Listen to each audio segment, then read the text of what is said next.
Hello students, welcome to my YouTube channel easy physics.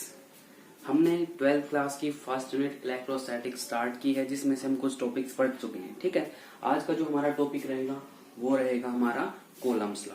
What is Coulomb's law? Okay, Coulomb's law को पढ़ने से पहले मैं आप लोगों को इलेक्ट्रिक फोर्स के बारे में बताना चाहूंगा, जो मैं पहले भी डिस्कस कर चुका हूँ कि जब भी दो चार्ज पार्टिकल्स आपस में इंटरेक्ट करते हैं तो क्या करते हैं, या तो एक दूसरे को अट्रैक्ट करते हैं या एक दूसरे को क्या करते हैं, वो रिपेल करते हैं। ठीक है, एक दूसरे को अट्रैक्ट और रिपेल कर रहे हैं, इसी एडिशनल प्रॉपर्टी को हमने क्या बोला था, चार्ज बोला था, जिसकी वजह से वो एक दूसरे को अट्रैक्ट या रिपेल करते हैं। अब वो अट्रैक्ट या रिपेल करें ना, एक फोर्स से करते हैं हम, जिसको क्या बोलते हैं, इलेक्ट्रिक फोर्स बोलते हैं। क्लियर है? ठीक है, आज उस इलेक्ट्रिक फोर्स को डिफाइन करेंगे। ठीक, जो साइंटिस्ट थे हमारे कूलम, उन्होंने क्या नोटिस किया कि जो हमारा, अगर हमारे पास दो चार्ज पार्टिकल्स हैं, क्या, अगर हमारे पास दो चार्ज पार्टिकल हैं, लेट अस से first is Q1 and second is Q। ठीक है, जो फर्स्ट पार्टिकल है उसके ऊपर चार्ज Q1 है और जो सेकंड पार्टिकल है उसके ऊपर चार्ज कितना, हमारा Q2 चार्ज है। ठीक है, और जो दोनों के सेंटर्स है ना, दोनों के सेंटर्स एक दूसरे से r डिस्टेंस पर लोकेटेड है। ठीक है, मीन्स दोनों जो चार्जेस है उनके सेंटर्स के बीच में डिस्टेंस कितनी है, r। तो कूलम ने क्या कहा कि जो दोनों चार्जेस के बीच में फोर्स लगेगी, जो फोर्स है इन दोनों चार्ज पार्टिकल के बीच में, वो क्या होगी, वो डायरेक्टली प्रोपोर्शनल होगी इन दोनों चार्जेस की प्रोडक्ट की। समझ रहे हो? डायरेक्टली प्रोपोर्शनल होगी इन दोनों चार्ज पार्टिकल के मैग्नीट्यूड के प्रोडक्ट की। ठीक है, कूलम्ब्स ने क्या कहा कि जो दोनों चार्जेस के बीच में फोर्स लगेगी वो किसके डायरेक्टली प्रोपोर्शनल होगी, इन दोनों चार्जेस के मैग्नीट्यूड की प्रोडक्ट के डायरेक्टली प्रोपोर्शनल होगी। ठीक है, कैसे? Late us say Q1 and Q2 are their magnitude, then the force between these two charge particles directly proportional to Q1 and Q2 means their product. Okay, and inversely proportional to the square of the distance between these two charge object. मतलब दोनों charge object के बीच में जो distance है ना, उसकी क्या होगी, इनवर्सली प्रोपोर्शनल होगी। अब हमको पता है ना, डायरेक्टली प्रोपोर्शनल, इनवर्सली प्रोपोर्शनल, इसका मीनिंग क्या है, मीन्स अगर इन दोनों की प्रोडक्ट बढ़ेगी तो फोर्स भी क्या होता जाएगा, बढ़ता जाएगा। मतलब अगर ज्यादा मैग्नीट्यूड होगा दो चार्जेस का तो उनके बीच में फोर्स भी क्या होगी, ज्यादा होगी। सिमिलरली अगर उनके बीच में डिस्टेंस बढ़ती जा रही है, इनवर्स रिलेशन आ गया फोर्स के साथ, मतलब अगर डिस्टेंस बढ़ती जाएगी तो फोर्स क्या होता चला जाएगा, हमारा वीक होता चला जाएगा, घटता चला जाएगा। बट अगर हम दोनों चार्जेस को क्लोज लेकर आते हैं तो उनके बीच में फोर्स क्या होता जाएगा, हमारा बढ़ता चला जाएगा। ठीक है, अगर हम इनको कलेक्टिवली लिखें तो हम लिख सकते हैं F directly proportional to Q1 Q2 over R square. ठीक है, और प्रोपोर्शनलिटी साइन को हटाने के लिए हमें पता, हम क्या यूज करते हैं, एक कांस्टेंट यूज करते हैं, और कांस्टेंट क्या है, K। Q1 Q2 over R square. This is the Coulomb's expression for the electric force between two charged objects, where K is a constant and K is equal to 9 into 10 to the power 9 Newton meter square per Coulomb square. ये क्या रहेगी, इसकी unit होगी, वो unit हम यहाँ से इसकी इजीली कैलकुलेट कर सकते हैं। ठीक है, ये फोर्स हमको किसने बताया भाई, कूलम ने बता दिया। ठीक है, अब जो के होता है इसको मैं इरेज कर रहा हूँ इधर। ठीक है, ये के है, के बेसिकली किसके इक्वल होता है, के होता है 1/4 पाई एप्सिलॉन नॉट के इक्वल होता है। ठीक है, 1/4 पाई एप्सिलॉन नॉट। अब इसको बोलते हैं एप्सिलॉन नॉट, एप्सिलॉन, ये साइन जो हमारा किसका है, एप्सिलॉन। ठीक है, अब ये चीज क्या है, एक्चुअल में ये होती है हमारी परमिटिविटी। क्या होती है, परमिटिविटी। देखो, परमिटिविटी का मतलब एक तरह से परमिशन देना होता है। क्या होता है, परमिशन देना, कि मान लो दो चार्जेस है, उनके बीच में कौन सा मीडियम है, मान लो एक चार्ज यहाँ पर है, एक चार्ज यहाँ पर है, तो दोनों के बीच में का जो मीडियम है वो है एयर। ठीक है, एयर दोनों के बीच में कितना इलेक्ट्रिक फोर्स, कितना इजीली उसके उस मीडियम के थ्रू पास हो रहा है, वो किस पे डिपेंड करेगा, परमिटिविटी पे डिपेंड करेगा। ठीक है, तो परमिटिविटी क्या है, एक तरह से परमिशन है, इलेक्ट्रिक फोर्स जो दोनों के बीच में लग रहा है। ठीक है, या फिर उनका इलेक्ट्रिक डिस्प्लेसमेंट, और जो इलेक्ट्रिक फील्ड इंटेंसिटी है, जिसको इलेक्ट्रिक फील्ड इंटेंसिटी हम क्या सेकंड चैप्टर में जो इस यूनिट का उसके अंदर पढ़ने वाले हैं। ठीक है, तो ये परमिटिविटी क्या हुई हमारी, एक तरह से परमिशन हुई, तो इसको बोलते हैं absolute permittivity, absolute permittivity of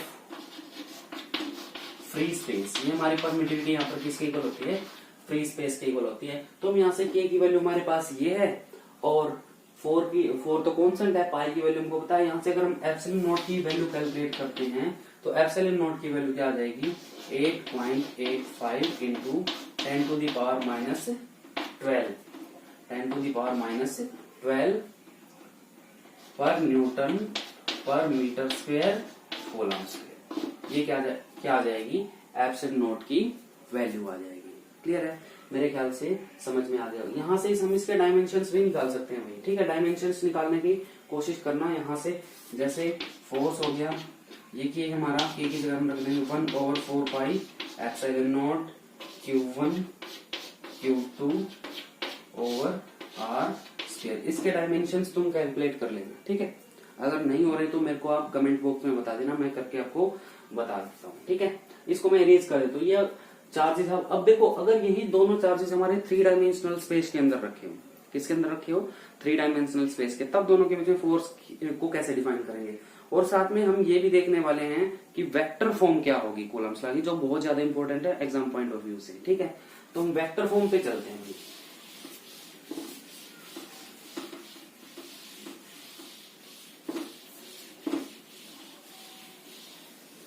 तो vector form of Coulomb's law वो क्या होगी, लेट अस से 2 चार्जेस हमारे, इसको डायग्राम को समझना भाई, क्योंकि सारा खेल डायग्राम का है यहाँ पर। 2 चार्जेस हमारे क्या कहां पर रखे हैं, 3 डायमेंशनल स्पेस के अंदर रखे हैं, ठीक है। ये हमारा ओरिजिन है, this is charge Q1, this is charge Q2। Let the position vector of charge Q1 from the origin is R1। Let the position vector of Q1 from the origin is R1 and the position vector of Q2 from the origin is R2। ठीक है, हम मान लेते हैं भाई ये A point पर situated है और ये B पॉइंट पर सिचुएटेड है, ठीक है। अब स्टार्टिंग में हम कंडीशन ले लेते हैं कि Q1 और Q2 की जो प्रोडक्ट है वो हमारी ग्रेटर देन 0 है। अब ग्रेटर देन 0 कब होगी भाई ग्रेटर देन 0, बता सकते हो? जब दोनों का साइन क्या होगा, सेम होगा, या तो दोनों पॉजिटिव हो या दोनों नेगेटिव हो, मतलब हम लाइक चार्जेस के लिए फोर्स निकालें, ठीक है। अब सपोज करो ये चार्ज यहाँ से यहाँ पर जा रहा है, ठीक है, तो एक डिस्प्लेसमेंट होगी इसकी यहाँ से यहाँ तक, तो ये हो जाएगा वो डिस्प्लेसमेंट वेक्टर। और कहां से कहां तक जा रहा है, 1 से 2 की तरफ, तो हम इस डिस्प्लेसमेंट वेक्टर को क्या नाम दे देते हैं, R12 according to vector addition. कैसे वेक्टर्स को हम कैसे ऐड करते हैं, साइक्लिकली ऐड करते हैं, ठीक है। जैसे R1 प्लस R12 क्या हो जाएगा, R1 प्लस R12 हमारा किसके इक्वल हो जाएगा, ये हो जाएगा R2 के इक्वल, ठीक है। यहां से R12 हो जाएगा हमारा R2 माइनस R1। मतलब जब भी हमको ऐसे निकालना है ना, तो जो पीछे वाला ये है इसमें से हम क्या कर देंगे, आगे वाला 2 में से 1 माइनस कर देंगे। ये चीज हम बार बार नहीं बताऊंगा, इसको आगे बताऊंगा तो खुद समझ जाना, ठीक है। अच्छा, अब अगर देखो ये भी पॉजिटिव है, ये भी पॉजिटिव, या फिर ये भी नेगेटिव है, ये भी नेगेटिव, तो दोनों एक दूसरे को रिपेल कर रहे हैं ना। ये चार्ज इसको कौन सी डायरेक्शन में रिपेल करेगा, ऐसे रिपेल करेगा ना 2 को, ये 2 को ऐसे रिपेल करेगा, ठीक है। इसका मतलब इसके ऊपर जो फोर्स लगेगी वो कहां पर होगी, इस डायरेक्शन में होगी, ठीक है। अब अगर मैं बात करता हूं इस चार्ज के ऊपर इसकी वजह से फोर्स, तो वो कैसे होगी हमारी, इस डायरेक्शन में होगी, ठीक है। तो वो क्या हो जाएगी, फोर्स ऑन 1 ड्यू टू 2, वो हो जाएगी हमारी F12। क्लियर है, ठीक है। अब देखो भाई R12 की डायरेक्शन क्या है, ये है। इस R12 की डायरेक्शन में हमारा फोर्स क्या है, F21। क्या है, F21। ऐसे ही अगर मैं F12 की डायरेक्शन में वेक्टर निकालूं तो वो क्या होगा, हमारा R21 होगा। अब मैं R12 और R21 की डायरेक्शन में यूनिट वेक्टर देखता हूं, क्या देखता हूं, यूनिट वेक्टर। तो अगर मैं R12 का यूनिट वेक्टर निकाल दूं तो वो क्या हो जाएगा, R12 cap is equal to R12 over R12 इसका मैग्नीट्यूड, और R21 की डायरेक्शन में क्या होगा, वो हो जाएगा हमारा R21 ओवर R21 इसका मैग्नीट्यूड। मेरे ख्याल से ये चीज आप लोगों को समझ में आ गई। ये भाई यूनिट वेक्टर है, ठीक है। यूनिट वेक्टर हमको निकालना आता है, इजिली हमने वेक्टर्स पढ़े 11th क्लास में, ठीक है। अब एक बात और, R12 और R21 में कितना डिफरेंस है? सिर्फ डायरेक्शन का डिफरेंस है, ठीक है, क्योंकि एक की डायरेक्शन ये है, दूसरे की डायरेक्शन ये है। तो मैं लिख सकता हूँ ना R12 कैप होगा किसके इक्वल होगा? माइनस ऑफ R21, इसके इक्वल होगा। अब जो R12 वेक्टर है और R21 वेक्टर है, उनका मैग्नीट्यूड सेम है, बट सिर्फ डायरेक्शन का फर्क है, एक की ये डायरेक्शन है, दूसरे की ये डायरेक्शन है। क्लियर है ना इस बात का भी, ठीक है। तो मैं क्या कह सकता हूँ भाई, जो R12 वेक्टर है उसका मैग्नीट्यूड किसके इक्वल होगा? R21 वेक्टर के मैग्नीट्यूड के इक्वल होगा, ठीक है। और मैं इसको किसके इक्वल लिख लेता हूँ? R12। क्लियर है। अब फोर्स लिख लेते हैं सबसे पहले F12,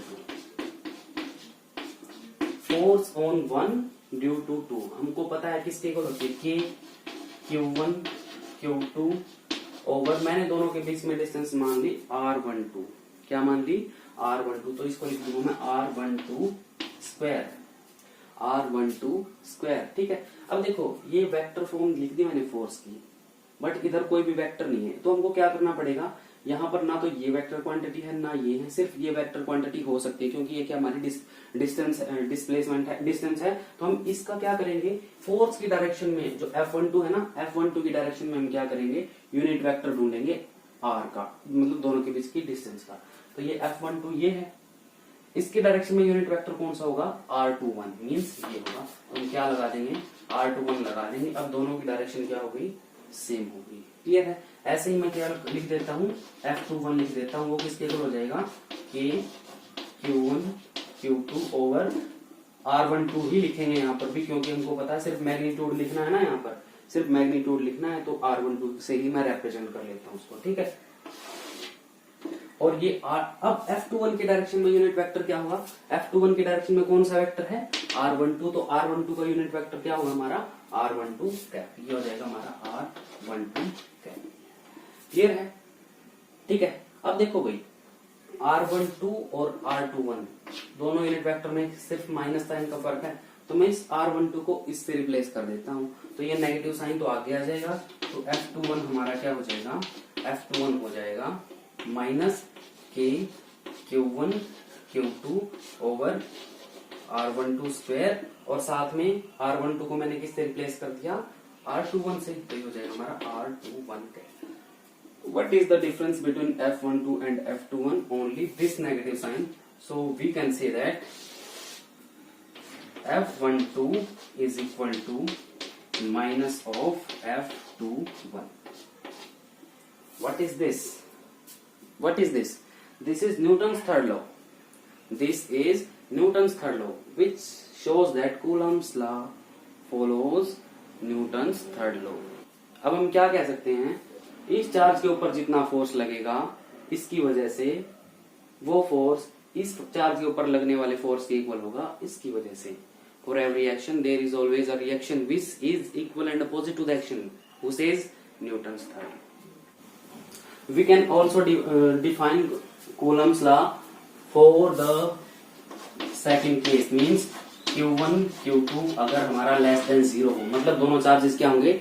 एक पॉजिटिव होगा, दूसरा नेगेटिव होगा, ठीक है। उसको आप कर लेना, सेम रिजल्ट आएगा। यही हमारी क्या थी? कूलम्स लॉ की वेक्टर फॉर्म, ठीक है। Thank you. आई थिंक मेरे ख्याल से आप लोगों को समझ आया होगा। अगर नहीं आता then you can contact me in, you can comment in comment box, ठीक है। और प्लीज इजी फिजिक्स के नाम से सर्च करके इसको भाई थोड़े से सब्सक्राइबर्स, लाइक, शेयर्स जो भी आप लोग कर सकते हो करो, क्योंकि ये सब एक्चुअली आप लोगों के लिए। लॉकडाउन की वजह से मेरे को ऑनलाइन क्लासेस लेनी पड़ रही है, मैंने सिर्फ लॉकडाउन की वजह से स्टार्ट किया और कोई रीजन नहीं है, ठीक है। Thank you, have a nice day.